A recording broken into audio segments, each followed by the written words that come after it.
Hello everyone, आज है 2 मई और आज इस वीडियो में हम बात करने जा रहे हैं यस बैंक के बारे में। देखिए, गिरावट है, 3% की गिरावट आज आई है, जबकि अगर आप देखो तो नतीजे के बाद ये लगातार गिरा है। जबकि रिजल्ट्स अच्छे थे, जो रिजल्ट्स के दिन तेजी आई थी उसके बाद अगर आप देखो तो गिरावट ही देखने को मिली है। पिछले 2 ट्रेडिंग सेशन से यहाँ पर लगातार गिरावट है। एक महीने का ग्राफ में जहां पर शुरू हुआ वहीं पर आ गया। रिजल्ट से पहले अच्छी तेजी आई, 23 रुपये से लेकर 27 पे गया, लेकिन उसके बाद 2 दिनों से लगातार करेक्शन चल रहा है और वो भी बड़ा करेक्शन। और इसके बीच कई सारी खबरें निकल कर आ रही है। स्टेक सेल को लेकर भी खबर आई है और आईसीआईसीआई सिक्योरिटीज़ ने यहाँ पर बेचने की भी बात करी है, टारगेट्स पे दिया है। बात करेंगे उसके बारे में, लेकिन उससे पहले अगर आपने अभी तक चैनल को सब्सक्राइब नहीं किया तो प्लीज़ अभी इसे सब्सक्राइब कर लीजिए, क्योंकि आगे भी बहुत सारे वीडियोस हैं जो आपको काफ़ी ज़्यादा हेल्प करेंगे। तो देखिए, 25 रुपये का शेयर है यस बैंक का और एक महीने में जहां शुरू हुआ वहीं पर है। एक साल में ग्राफ देखो तो काफ़ी इंटरेस्टिंग है, तेजी बनी थी। देखो, बीच में पैसा डबल भी किया था, 16 से 32 पे गया। बाद में शुरुआती दौर में एक प्रॉफिट टेकिंग आई। उसके बाद गोल्डमैन सैच्स की जब नेगेटिव कमेंट्री आई, बेचने की बात करी, 16 रुपये का टारगेट दिया तो ये ज़मीन में धंसता चला गया।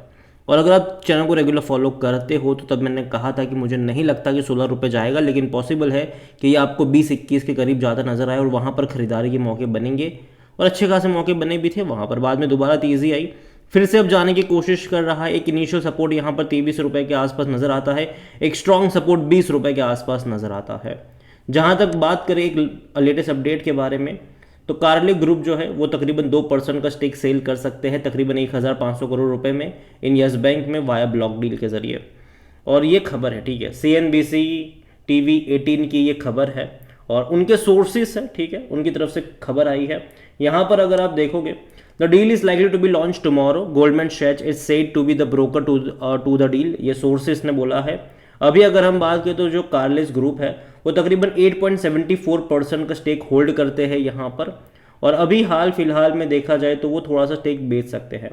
The stake is held by entity named CA, जो बैस्चक इन्वेस्टमेंट, अगर मैं ठीक से प्रोनाउंस कर पाऊँ तो वही है यहाँ पर। और ऐसा नहीं है कि ये पहली बार बेच रहे हैं, इससे पहले भी earlier in February this year उन्होंने तकरीबन 1050 करोड़ के आसपास के शेयर्स बेचे थे यहाँ पर, और आगे भी बेचने के चांसेस है। यहाँ पर देखो तो उन्होंने 1.35% का स्टेक तकरीबन 27 रुपये के प्राइस पर बेचा था इससे पहले, और अभी थोड़ा सा और बेच सकते हैं ये।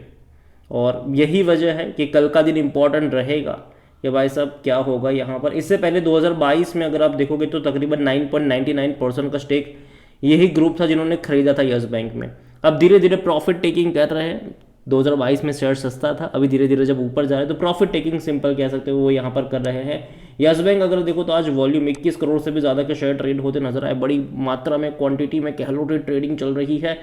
एक टाइम पे ये काफ़ी अच्छा बैंक माना जाता था, 400 रुपये तक ट्रेड करा था। उसके बाद यस बैंक क्राइसिस हम सब ने देखा कि किस तरीके से बर्बाद हो रहा था ये बैंक, और SBI के साथ और भी कई सारे बैंक्स आए इसको बचाने के लिए। 10 रुपये के भाव पर इक्विटी खरीदी, पैसा इन्फ्यूज़ करा और 3 साल का लॉक इन पीरियड भी लगा था उनके ऊपर, जो कि अब खत्म हो चुका है। वो जब चाहे तब शेयर बेच सकते हैं। ये भी एक डर है यहाँ पर बीच बीच में बनेगा कि प्रॉफिट टेकिंग करने के लिए लोग आएंगे, ठीक है, प्रॉफिट टेकिंग करने लोग डेफिनेटली आने वाले हैं यहाँ पर। और दूसरी तरफ अगर हम देखें यस बैंक को लेकर, तो लास्ट क्वार्टर के नंबर अच्छे ज़रूर थे इनके, लेकिन देखा जाए तो सेल कॉल यहाँ पर ICICI सिक्योरिटीज़ की तरफ से भी आया है। अगर हम यहाँ पर देखें, अभी हाल फिलहाल में ही है, ठीक है, ICICI सिक्योरिटीज़ ने बेचने की बात करी है, 20 रुपये का टारगेट दिया है। ओवर वैल्यूड बता रहे हैं ये इसको, और 20 रुपये का टारगेट है, जो कि अगेन एक नेगेटिव चीज़ है और जिसके चलते कहीं ना कहीं थोड़ा बहुत और पेन यहाँ पर क्रिएट हो रहा है। और दूसरी तरफ अगर अब बात करी जाए, देखो मैं पहले ही बोल चुका कि मुझे नहीं लगता कि ये डिविडेंड पे आउट करेंगे। रीज़न ये है कि यहाँ पर शेयर की इतनी ज़्यादा डंपिंग हुई है कि अगर 10 पैसा या 20 पैसे का भी अगर पर शेयर डिविडेंड पे करेंगे तो बहुत सारा अमाउंट बन जाएगा ये। क्योंकि आप ये खुद सोचो कि कितने सारे शेयर्स डंप हुए थे जब यस बैंक क्राइसिस आया था, तो 10 रुपये के भाव पर कई सारे बैंक्स ने यहाँ पर खरीदारी करी थी, ठीक है, और तकरीबन 10,000 करोड़ रुपए रेस करे थे। मतलब कि सीधे सीधे तौर पर 1,000 करोड़ शेयर इन्फ्यूज़ करे गए। उसके बाद FPO के जरिए भी पैसा रेस करा गया, 12-13 रुपये के प्राइस पर 15,000 करोड़ रुपए रेस करे गए थे। तो जाहिर सी बात है और 1,200 करोड़ शेयर इन्फ्यूज़ करे गए, तो अब खुद, और ऑलरेडी पहले से बहुत सारे शेयर्स तो थे ही यहाँ पर, ठीक है। तो देखिए कि इतनी नंबर ऑफ क्वांटिटीज़ इतनी ज़्यादा है कि भाई साहब बहुत सारा पैसा इनको डिविडेंड के तौर पर देना पड़ेगा, और मुझे नहीं लगता कि वो बहुत जल्दी पे आउट करेंगे डिविडेंड। हो सकता है कि 1-2 साल बाद पे आउट करना शुरू करें, लेकिन वही मिनिमम अमाउंट 10-20 पैसे के आसपास ही होगा। और जहाँ तक यस बैंक में वैल्यूएशन देखो तो भाई सब महंगा है, 61 का पी है, सेक्टर पी 18 का है। और आने वाले टाइम में मैं उम्मीद करता हूँ कि अगर प्राइस में गिरावट आती है तो ये भी एडजस्ट होगा, और इनके रेवेन्यू प्रॉफिट में तेज़ी आती है तो भी एडजस्ट होगा। हालांकि कोई भी एनालिस्ट खरीदारी करने की बात नहीं कर रहे। फिनेंशियल्स अगर आप देखोगे यहाँ पर तो अच्छे थे। देखो लास्ट क्वार्टर में तकरीबन 9,099 करोड़ के आसपास का रेवेन्यू था, और प्रॉफिट 465 करोड़ से भी ज़्यादा का था, जो कि भाई साहब बेहतरीन प्रॉफिट था यहाँ पर, ठीक है। लेकिन फिर भी अभी भी अगर आप देखोगे तो इनको और पैसा कमाना पड़ेगा, क्योंकि जिस वैल्यूएशन के देखो देखने में शेयर सस्ता लगता है, लेकिन वैल्यूएशन अगर आप यहाँ पर खुद देख रहे हो कि 60 का पी है इसका, और थोड़ा सा कम अगर ये होता है पी तो डेफिनेटली चीज़ें बेहतर हो सकती है। दूसरी तरफ जो इन्वेस्टर जिन्होंने पहले खरीदारी करी थी जब यस बैंक 10 रुपये पे था, 12 पे था, 13 पे था, 14 पे था, वो धीरे धीरे प्रॉफिट टेकिंग कर रहे हैं। जैसे वो चाहे वो कार्लिस ग्रुप की अभी बात करें या फिर उससे पहले भी उन्होंने इसी साल फरवरी में भी कुछ शेयर्स बेचे थे। इतना ही नहीं, बीच बीच में खबर आ रही है कि एसबीआई भी यहाँ पर अपना स्टेक धीरे धीरे करके रिलीज करने वाला है। एसबीआई ढूंढ रहा है पोटेंशियल बायर के जिसको 51% का स्टेक दे सके, लेकिन उसके लिए एसबीआई के पास भी उतना होना चाहिए। तो मुझे लगता नहीं कि यहाँ पर कोई ऐसा प्लेयर आएगा जो 51% ले पाएगा। रीज़न ये है कि एसबीआई जो इसके कर्जा धरता है वही यहाँ पर 25-26% का स्टेक ओन करते हैं। बाकी बैंक्स भी है, वो भी देखा जाए तो मुश्किल से 8-9% का स्टेक ओन करते हैं। तो अगेन उतना सारे क्वांटिटी बन ही नहीं पाएगी। जैसे कि अगर आप शेयर होल्डिंग पैटर्न देख लो यहाँ पर, तो प्रमोटर के पास कुछ भी नहीं है, 0.18% म्यूचुअल फंड के पास है, 39.75% डोमेस्टिक इंस्टीट्यूशन के पास, और वो बेच रहे हैं।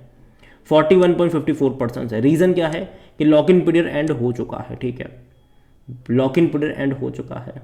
एफआईएस ने हालांकि बड़ी मात्रा में खरीदारी करी, 22.01% से वैसा बढ़ के 25.40 पर आए, लेकिन देखना अब ये होगा कि ये जो धीरे धीरे बेच रहे हैं, नेक्स्ट क्वार्टर में पता चला कि एफआईएस ने भी यहाँ पर थोड़ी बहुत बिकवाली कर ली।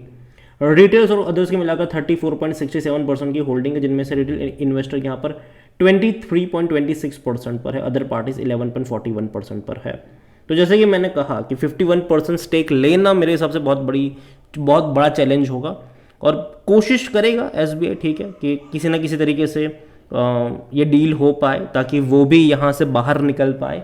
लेकिन हालांकि मुझे लगता नहीं है कि यस बैंक में कोई 51% का स्टेक खरीद पाएगा, कि ये मेरा पर्सनल ओपिनियन है, ठीक है। जबकि आईडीबीआई बैंक का एक परफेक्ट एग्जांपल है कि जहाँ पर 95% जितना स्टेक एलआईसी और जो गवर्नमेंट है वो ओन कर रहे हैं, फिर भी खरीदार में नहीं मिल पा रहा है। तो यहाँ तो भाई साहब इनको पहले इक्विटी लेनी भी पड़ेगी, फिर देनी भी पड़ेगी, तो बहुत सारा मामला है, और मुझे लगता है कि बहुत जल्दी चीज़ें कंप्लीट हो पाएगी।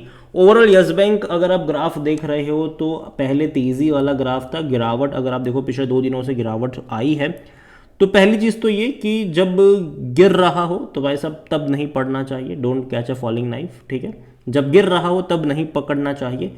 जब ये धीरे धीरे किसी लेवल पर ना एडजस्ट होने की कोशिश करे तब पकड़ने के मौके यहाँ पर ढूंढने चाहिए। और जहाँ तक मुझे लगता है कि एक सपोर्ट यहाँ पर ज़रूर है, तकरीबन 23 रुपये के आसपास एक इनिशियल सपोर्ट मिल सकता है, 20 रुपये के आसपास एक स्ट्रॉन्ग सपोर्ट मिल सकता है। तो जिसको बाय करना है वो मेरे हिसाब से 20-21 रुपये का जो लेवल है, मैं पहले भी बोल चुका हूँ कि 20-21 रुपये का लेवल पर खरीदारी के मौके आप ढूंढ सकते हो। लेकिन अगर आपके पास यस बैंक का शेयर है, आप लॉन्ग टर्म के लिए हो, तो भी मुझे लगता है कि वापस से रिकवरी कर जाना चाहिए। अभी गिरावट ज़रूर है, और जब भी गिरावट आई है भाई साहब 1-2 दिन से शांत नहीं हुआ है, लंबा ही चला है। तो अगर थोड़ा सा और करेक्शन आएगा यहाँ पर तो नीचे की तरफ जो लेवल मैंने बताया वहाँ पर आपकी नज़र होनी चाहिए।